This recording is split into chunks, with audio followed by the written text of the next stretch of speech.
Okay, picture this. Early hours, February 16th, 2003, in Belgium. Over $100 million gone. Vanished. Diamonds, gold, gems, just poof.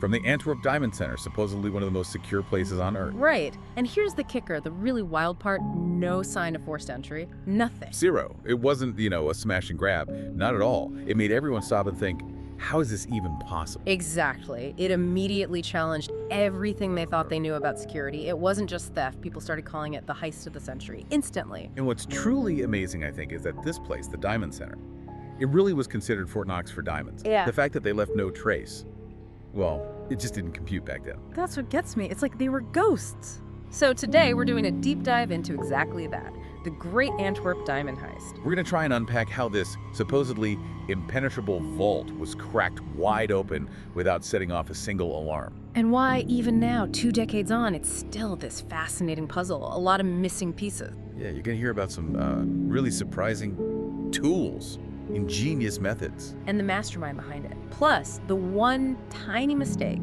almost unbelievable, that started to unravel what many thought was the perfect crime. So who was the architect of this whole thing? Well, the name authorities landed on was Leonardo Notarbartolo, an Italian guy apparently known in certain circles, organized crime ties, history of big thefts. And this wasn't about grabbing one big necklace, right? He was aiming bigger. Much bigger, hundreds, maybe thousands of items. He wanted the contents of those safe deposit boxes. And his method, it was incredibly patient, almost unnervingly so. He started way back in 2001. 2 full years before the actual heist. What was he doing? Get this.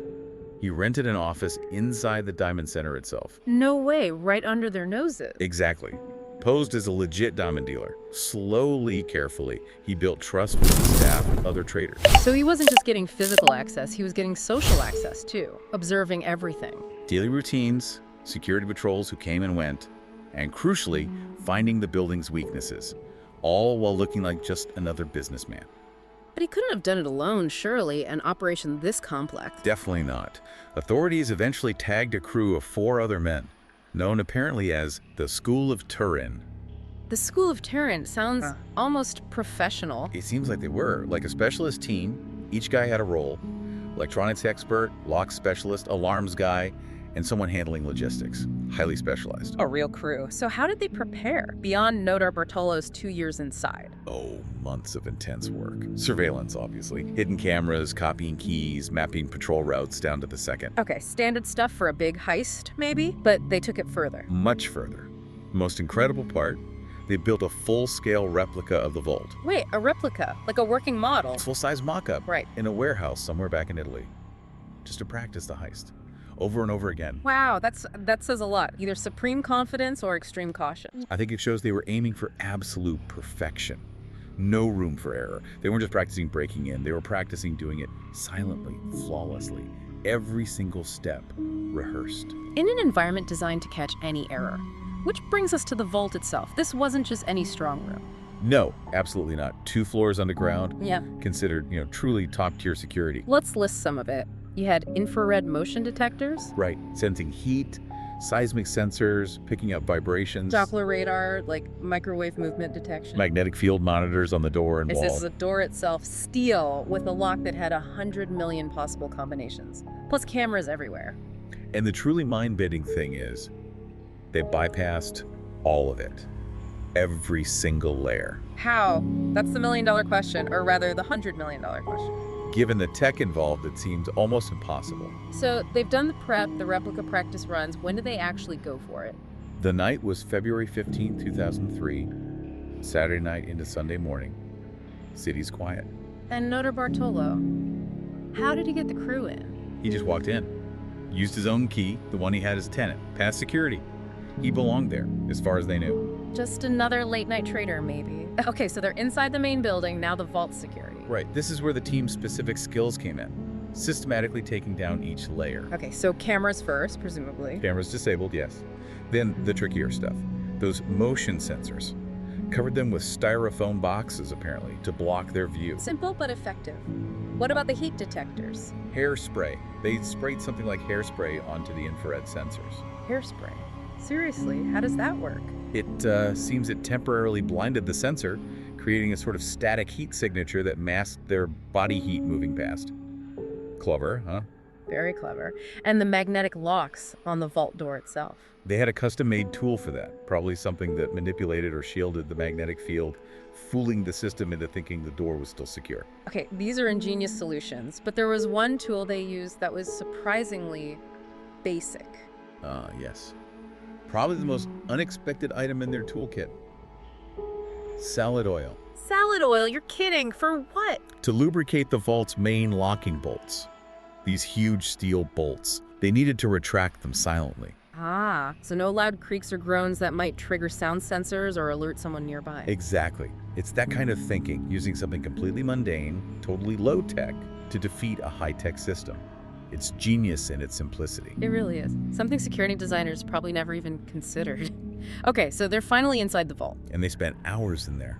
Imagine the tension, working methodically, box by box. They didn't just ransack the place. No, sources say they opened 123 out of the 160 safe deposit boxes.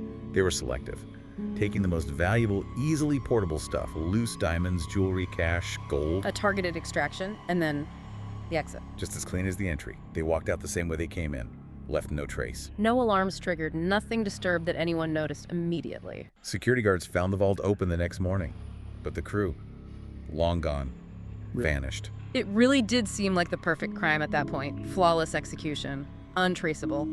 Almost unbelievable. A ghost job. Almost. But it wasn't perfect, was it? Something went wrong. Something incredibly simple, almost stupidly simple, brought it all crashing down. It's the ultimate irony, isn't it? All that planning, all that high-tech bypassing, undone by a bag of trash. A bag of trash. Tell us about that. Yeah, a few days after the heist, a farmer, completely unrelated guy, found a bunch of stuff dumped in a forest near a town called Nearpelt. Just garbage. Not just garbage. Mixed in were things like empty food wrappers, bits of tape, gloves, but also surveillance photos from the planning stages. Okay, getting warmer. And, crucially, a half-burnt receipt for something Notarbartolo had bought. His name was on it. Oh, wow. After all that careful planning, they just dumped their incriminating trash where it could be found. How does a crew that meticulous make that mistake? That is the question, isn't it? It seems almost intentional. It's so clumsy compared to the rest of the operation. But the police found it, linked the receipt and other items back to it. And that led to his arrest. Led straight to him. Now, in court, Notarbartolo spun this wild story. What did he claim? He claimed the whole thing was an insurance fraud setup. Said he was hired by an unnamed diamond dealer, that they only actually stole a fraction of what was claimed, and that the main heist, the $100 million one, was staged by others after his smaller theft. Has that ever been proven? Or even partially corroborated? Never. It remains just his claim. An extra layer of mystery, really. Was he telling the truth? Covering for someone? Lying to lessen his sentence? We don't know. So what happened to him? And the loot? Notarbartolo got 10 years in prison. He's out now. But the vast majority of the haul, that $100 million plus, never seen again. And the rest of the school of Turin? The specialists. Vanished. Some might have been identified later, but essentially they disappeared. Never caught, never served time for Antwerp. Their fate is unknown. So even with Notarbartolo caught, the case isn't really closed? Not at all. It's still one of the biggest unsolved mysteries in crime history. The vault's security was massively upgraded, of course. But the whispers continue, right? In the diamond world. Oh yeah. Was there an inside man? Was Notarbartolo's insurance fraud story actually true? Did they really get away with that much? The questions linger. How did they bypass everything so perfectly? Who else might have been involved? And the big one, where are those diamonds now? Like one source we looked at said, we may never know.